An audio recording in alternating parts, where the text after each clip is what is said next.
Hey everyone and welcome. Today, we're diving deep literally into the world of deep underground military bases or DUMBs in the United States. These secretive facilities have captured the imagination of many, but what's the reality behind these hidden fortresses and how were they built?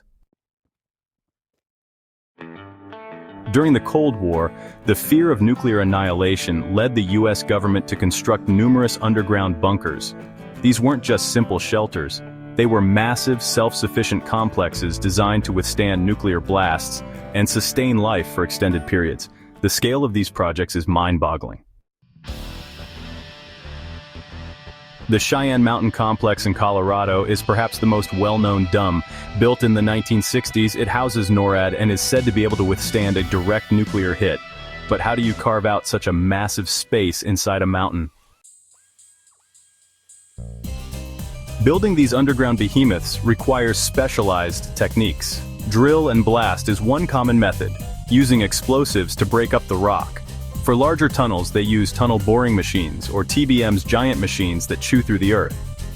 Once excavated, the tunnels are reinforced with concrete and steel. These bases also require complex systems for ventilation, water, power, and waste disposal. And this topic has a personal connection for me. My father, who passed away, worked for the Army installing fire suppression systems in these tunnels. He couldn't talk about the specifics, but he did mention the immense scale and the importance of safety. It makes you think about all the unseen work that goes into these facilities.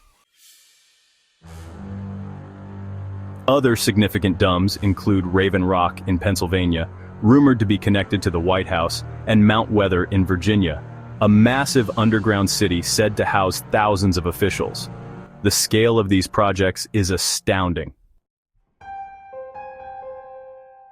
While their existence is acknowledged, much about these bases remains classified.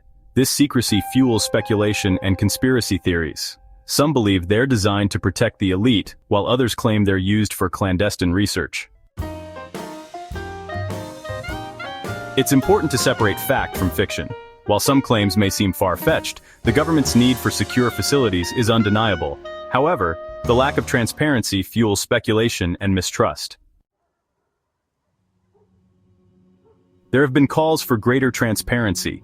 Some argue the public has a right to know how their tax dollars are spent. Others worry about potential abuse and lack of oversight. The history of DUMBs is complex and fascinating. These underground fortresses reflect both our fears and our ingenuity. Whether you believe in their necessity or see them as symbols of government secrecy, their significance is undeniable. And for me, it adds a personal layer of meaning, knowing my father played a small part in their story. What do you think about DUMBs? Let me know in the comments below. Thanks for watching. Don't forget to like, subscribe, and share. Until next time, keep exploring.